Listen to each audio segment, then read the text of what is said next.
السلام عليكم ورحمة الله وبركاته. ازيكم عاملين ايه؟ يا رب تكونوا بخير. اللهم صل وسلم وبارك على سيدنا محمد وعلى آله وصحبه أجمعين.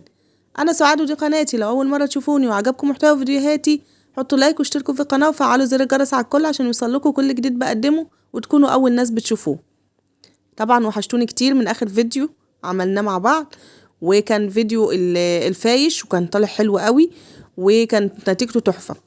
النهاردة بقى عندنا تكملة تفريزات رمضان، تجهيزات رمضان، يعني أي حاجة تبع رمضان. فاحنا عارفين طبعا ان مش كل حاجة لحمة وفراخ دلوقتي، يعني ايه، هنحاول بقدر الإمكان نخف منهم كتير كتير كتير. فالنهاردة عندنا المثل بيقولك على قد لحافك مد رجليك، ماشي، واحنا على قد مصروفنا هنخزن ان شاء الله وهنفرز وهنملى التلاجة عندنا خير بإذن الله. بس واحدة واحدة، وقدامنا لسه شهرين ونص كده نعمل فيهم اللي ما يعمل ان شاء الله. احنا بدأنا قبل كده في فيديو تجهيزات لرمضان وعملته معاكم وحطيت لكم في علامة الاي الفيديو، وكنا عملنا شوية خضار كده على ما قسم. فهنكمل، احنا قلنا ان احنا مش هنجيب كله مرة واحدة ومش هنعمل كله في يوم واحد. احنا قلنا كل ما بتبقى معانا فلوس زيادة بنجيب بيها حاجة خضار ونفرزه، بس عشان ده وقته اليومين دول والخضار حلو جدا ومناسب كمان للتخزين. تمام. فاحنا النهاردة انا نزلت السوق فلقيت الخضرة حلوة قوي كمان، وهي عندنا الواحدة بجنيه. انا مش عارفة عندكم بكام، اكتبوا لي بقى في التعليقات. عندنا الحزمة بجنيه بس، يعني حلوة مليانة شوية وحلوة. فانا جبت بقى ايه تلاتات كده، وجبت لا جبت 2 و2 و3 كزبرة، 2 شبت و2 بقدونس و3 كزبرة. تمام. وجبت البنجريتين دول طلعوا تقريبا كيلو الا ربع ب8 جنيه. وجبت الجزر كيلو ونص ب10 او كيلو ونص ب9 جنيه. وجبت الكابوتشاية دي فوق البيعة، فوق الخضرة دي. تمام. وجبت الفلفل الالوان، الفلفل الالوان الكيلو ب20، فجبت شويه الفلفل دول ب15 جنيه. وجبت نص كيلو فلفل اخضر على حامي رومي على حامي ب5 جنيه. تمام. تمام. وقلنا النهارده هنعمل هما التفريزات دول. الخضره طبعا احنا بنحتاجها كتير جدا في المحشي، ففي الصيف شويه ما بتبقاش حلوه قوي، فممكن نخزن دول في الفريزر ونجيب عليهم حزمية او حزميتين كده ايه يبقوا فريش. تمام. بس ما بتبقاش كله لان الحزمه ما بتبقاش فيها اصلا، بتبقى غاليه وما بتبقاش حلوه. بس فانا قلت ايه، انت عارفين ان انا بحب اخزن الخضره، وممكن اخزن الصلصه بتاعه المحشي كلها على بعضها بخضرتها بكل حبشتكناتها، وبريح دماغي واطلع العلبه على الحله على الرز، خلاص كده الموضوع خلص عندي. وطبعا مفرزين الكرنب مع بعض. طريقه الكرنب سهله جدا، اهم حاجه التفريز في السلق بتاعه، تحطي معلقه السكر عشان بتحافظ عليه مقرمش وما بيجلدش. خلاص هنضف الخضره دي كلها طبعا معاكم واغسلها كويس جدا زي ما انتم عارفين. تمام. نيجي بقى بعد كده، احنا قلنا ان احنا هنخزن الخضار اللي احنا محتاجينه بس، او الحاجة اللي احنا بنحبها وبس. ما نكركبش الدنيا في الفريزر ونملى الدنيا بحاجات لمجرد ان الناس كلها بتفرز فانا هفرز زيهم. يعني انا بفرز السبانخ مثلا، انت ما بتحبيش السبانخ خلاص ما تفرزيهاش. البسلة انا ما بحبش البسلة او ما بتتاكلش عندي، خلاص مش هعملها. الجزر انا ماليش لازمة عندي فما بعملوش.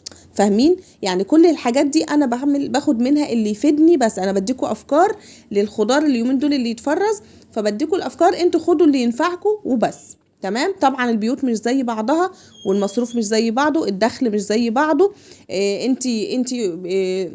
انت مصروفاتك انت نفسها مش زي بعضها.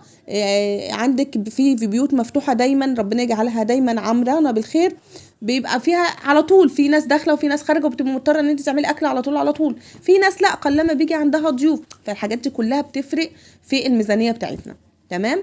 عندنا الجزر استعمالاته ايه؟ طيب عندنا استعمالات الجزر، انا عندي اول حاجه بستعمله ببشره وبيتحط مع اللحمه المفرومه او الفراخ في التعصيجات بتاعه اللحمه المفرومه، علشان يزود الكميه، ما بيديش طعم خالص، بيبقى حلو وليه قيمه غذائيه.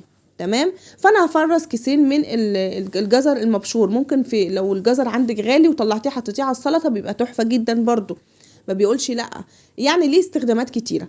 طب هعمل شويه حلقات عشان الشرب للفراخ واللحمه والحاجات دي كلها بحتاج لها الجزر، فهعمله مدور حلقات زي ما انتوا شايفين. طيب في المربعات ده او ممكن احتاجه في الحاجات ايا كان نوع من الانواع دي، سواء مكعبات او مبشور او حلقات، ممكن استعمله في شوربة العدس، استعمله في شوربة العدس فيمشي معايا على في اي واحد فيهم هتزنق فيها هحط شوربة العدس تمام 100.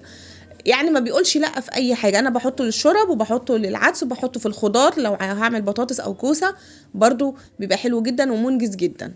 تمام. فهعبي الحاجات دي في اكياس وببططها طبعا وبشفط الهواء منها وبقفلها واحطها في الفريزر، بتقعد معايا بالسنة ما بيجرالهاش اي حاجة. خلاص.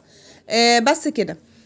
طبعا عارفين ان دي حاجه، وفي ناس بتعمله مربى، وفي ناس يعني ليه استخدامات كتير، فكل واحد واستخداماته. انا هي دي استخداماتي ليه. تمام. الفلفل بقى، الفلفل الالوان بيجي له ساعات بيبقى غالي جدا، هو دلوقتي ب 20 جنيه اي نعم غالي، بس انتوا عارفين ان الحاجه غاليه. زمان لما كان بيبقى غالي قوي بيبقى 20 جنيه، لكن ده دلوقتي اهو يعني يعتبر ارخص حاجه. فانا جبت منه هم الحبه دول بيكفوني وزياده، وقاعد عندي كمان كيس من السنه اللي فاتت. فبحط منه للشاورما، بحط منه للعصاج بتاع اللحمه او الفراخ اللي احنا بنعمل بيه طاجن المكرونه. لو عندي شويه مكرونه بالصلصه بحب احط فيها فلفل الوان، برضو بيديها قيمه غذائيه وطعم حلو. فانا بحب استخدمه ليه استخدامات فيه، فهفرزه. تمام. بعمل فيه ايه؟ ما بعملش فيه اي حاجه. في ناس الجزر والفلفل الالوان والحاجات دي بتحطها في ميه سخنه، بتنزلها في ميه مغليه بسكر وبتشيلها على طول. انا ما بعملش كده الحقيقه، بحس ان الفايده بتاعتها كلها نزلت في الميه. تمام. وبس كده، وبتغلفه وبتنشفه كويس وتسيبه يبرد، وبعد كده تحطه في اكياس.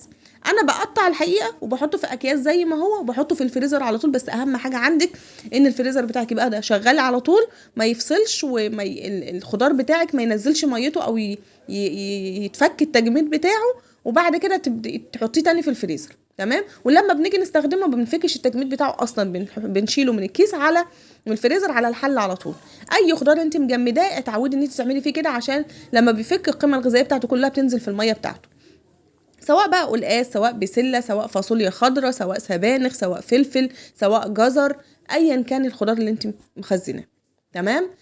بس كده خلصت كميه الخضار بتاع الفلفل بتاعتي، وزي ما قلت لكم عملته مطول وعملته مكعبات للشاورما ولعصاج اللحم. تاني حاجة عندي بعد كده البنجر عندي انا جايبة الاتنين دول عملوا حوالي كيلو الا ربع. بستخدمهم في ايه؟ في العادي بعمل بيهم عصير بيرفع الانيميا جدا، وبعمل بيه سلطات برضو بيبقى حلو جدا على السلطة. وبعمل بيه الفراولة، بحط منه على الفراولة وعلى البرتقال. تمام. حلو جدا للانيميا قلنا. في ساعات بيغلى قوي وساعات ما بنلاقيهوش اصلا، فانا بعمل كيسين كده وبحطهم في الفريزر. ولو عايزه المخلل اللي احنا هنعمله في رمضان ان شاء الله اللفت، فممكن ما الاقيش ساعتها فيبقى موجود عندي. تمام. لو عايزه تخلي قرنبيط برضو بيبقى حلو جدا معاه. بس كده. فهقطعه شرايح او زي ما انت عايزه، بس عشان يبقى سهل في الاستخدام بعد كده بتقطعيه شرايح زي ما انت شايفه كده، وبتحطيه في اكياس او علب.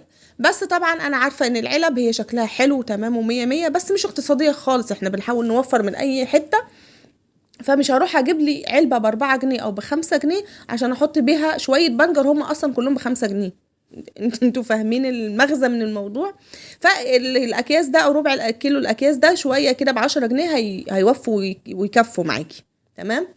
الخضره بتاعتي قطعتها وخلطتها كلها على بعضيها وحطيتها في اكياس وشلت الهواء منها وقسمتها على 4 اكياس. طيب اللي فاضل من الخضره ده العروق دي كلها هرميها؟ لا طبعا، ده كنز عندك. شيليه حطيه في علبه، اعملوا منه على السلطات، اعملوا منه على خلطات الجبنه بالقوطه، بيبقى حلو جدا جدا جدا. بيتاكل كانه جرجير، فحلو جدا جدا. وشلت شويه خضره كده للزمن عشان ما جبتش جرجير، واما قطعتها مع الكابوتشا وشلتهم في التلاجة، ودول هشيلهم في الفريزر. كده يعتبر نص يومي خلص. تمام. يوم الغدا بقى احنا كده ما بدأناش الغدا، احنا في الاول خالص فطرنا بالفايش ماشي، والكيكه وحته الكيكه اللي كانت فاضله. الغدا بقى هنعمل ايه؟ كان عندي ربع كيلو لحمه مفرومه هنعملها. وهنا بقى هنيجي دور الوجبات الاقتصادية او وجبات فيها بروتينات بس في نفس الوقت اقتصادية. اللحمة المفرومة امثل حل للتوفير. تمام. البانيه دلوقتي بقى زيه زي اللحمة، يعني كله محصل بعضه دلوقتي، فاللحمة المفرومة بتبقى ارخص من اللحمة القطع شوية. تمام. فهنجيب نص كيلو لحمة مفرومة هيقضينا اكلتين ويبقوا حلوين قوي قوي قوي. طيب ممكن نعمل بيها ايه؟ ممكن نعمل صينيه بطاطس باللحمه المفرومه زي اللي شفتوها النهارده، اللي انا هعملها النهارده. تمام. ممكن نعمل صينيه كوسه، ممكن نعمل بطاطس مفرومه، بطاطس محشيه باللحمه المفرومه بس نزود فيها الخضره كتير. تمام. نحط معاها بسله وجزر ولحمه مفرومه. تمام. ممكن نعمل بيها ايه؟ ممكن نحطها صينيه مسقعه باللحمه المفرومه، حلوه جدا. ممكن نحشي بيها، طبعا نعمل بيها مكرونه، جلاش، رقاق، كل الحاجات دي احنا تمام فيها. تمام. فاللحمه المفرومه منه انت عامله حاجه باللحمه، تمام، وحاجه قيمه كده وكويسه، وحتى لو اي ضيف جه عندك مش تشرف يعني، فاهمين؟ وفي نفس الوقت اقتصاديه الى حد ما، وفي نفس الوقت تبقي عملتي حاجه مغذيه، لان احنا الكبار ممكن يستحملوا، لكن الاطفال او البنات او اللي عنده عيال صغيره ما تستحملش، وجسمهم لسه عايز يتبني، فعايز محتاجه ان انت تدخلي بروتينات كتير وحاجه كتير في الاكل. بس فدي فكره النهارده، ان انت تدخلي اللحمه المفرومه في كل حاجه، وتعملي بيها كفته، تعملي بيها حواوشي، تعملي يعني منجزه في كل الاحوال. خلاص. بس كده دي بقى طريقه صينيه البطاطس باللحمه المفرومه دي عملتها ازاي. زي ما انتوا شفتوا، انا كان عندي اللحمه متعصجه ومتبله ومية مية وفيها فلفل وكل حاجه. جيت على البطاطس قطعتها هي والجزر تقطيع اللي انا بحبها، جبت قطعت بصلايه وحمرتها يا دوب، شوحتها كده تشويحه حلوه، ونزلت عليها بالبطاطس بالجزر، واديني بتبلها دلوقتي بالكزبره وكمون وفلفل وملح وبابريكا ومكعب من الماجي. تمام. وبشوحهم بقى تشويحه حلوه جدا على النار، بقلبهم في بعض عشان البطاطس تاخد كل التتبيله اللي انا حطيتها دي كلها. ماشي. وبعد كده بعد ما اتبلهم التتبيله دي كلها، هنزل بيهم في الصينيه بتاعتي، سواء بايركس سواء الومنيوم سواء تيفال، ايا كان الصينيه اللي عندك مش هتفرق. تمام. هنزل، بصوا بقى هي كده كان خلاص كده اتشوحت تشويحه حلوه، ودخلت كمان قربت تخش في السوا. هجيب عندي البايركس بتاعتي، وهدلق بقى كل الحاجات دي فيها، هصب الحاجات دي كلها فيها، اسويها كويس. ومكان الخلطه دي كلها هنزل بشويه صلصه قليلين بقى، مش كتار، انا الحقيقه كترت شويه، كتروا مني حبه، بس يعني طلعت حلوه وكان طعمها حلو جدا برضو. هنزل عليها بقى باللحمه المفرومه، وكمان ما نزلتش بربع كيلو كله. تمام. نزلت يعني حوالي 3/4 كده، وسبت شويه، حسيت ان هو كده هيبقى فل قوي، والربع الشويه اللي فاضلين دول نعمل بهم اي حاجه تاني مش هيضروا. تمام. او زي ما انتوا شايفين كده. بس كده هشيل دول بقى في الفريزر، وهكمل اللي انا قلت لكم عليه. عندي الصلصه دي انا كنت مسويها من غير ما احط لها توم ولا بصل ولا اي حاجه، يعني طماطم بس متسبكه. فهنزل بشويه منها، واحط عليها شويه ميه كده حلوين، وعشان يبقوا الصوص بتاع البطاطس، انا عندي بيحبوا الصوص بتاع البطاطس كتير، وهي كمان لما بتستوي بتشرب من الصوص ده كتير جدا. تمام. وانزل بقى على البطاطس دي، بتبلها بس بملح خفيف جدا، عشان البطاطس واللحمه كلهم متبلين، فبركز قوي على الملح ما يزيدش منه. بس كده. وهقلب بس البطاطس في الصلصه، وهحط عليها قرن فلفل بس كده من فوق، عشان يظبط الريحه بقى، ويعمل لها ريحه حلوه، مش هيدي حميان ولا حاجه، بس هيخلي ريحتها حلوه. تمام. وهعمل بقى معاهم شويه رز بالشعريه كده، وهقفلها بس بالالومنيوم الاول، وبعد كده احطها في الفرن على الرف اللي من تحت، واسيبها حوالي نص ساعه. تمام اول لحد ما تستوي. بس كده. عندي دلوقتي بعد كده عملت معاها شويه رز بالشعريه، وشويه سلطه، وشويه ليمون مخلل او اي نوع مخلل من اللي انتوا من اللي عندكم، مع حبه كابوتشا كده حلوه، وكان الطعم تحفه. وجالي ضيوف بقى وكلنا وشهيصنا، وكان بصي كان تمام التمام، الحمد لله رب العالمين اتسترت. بس فدي من الصواني المبهجه، يعني انا بسميها صواني مبهجه وغير مكلفه تماما، وكمان قيمه في نفس الوقت، يعني بتشرف كده. بس وكان غدا تمام، والحمد لله نعمه ورضا، ويا اللهم دومها نعمه علينا يا رب، واحفظها من الزوال. وطبعا مش محتاجه اقول لك، لو وصلت معايا لحد هنا في الفيديو وعجبك، يا ريت تحطي لي لايك وتشتركي في القناه وتفعلي زر الجرس على الكل، عشان يوصلك كل جديد بقدمه، وتكوني اول واحده بتشوفيه. وكمان تحطي لي تعليق حلو زي كده، يرفع من معنوياتي ويشجعني ان انا اعمل لكم فيديوهات اكتر واكتر. هنا اقول لكم السلام عليكم ورحمه الله وبركاته.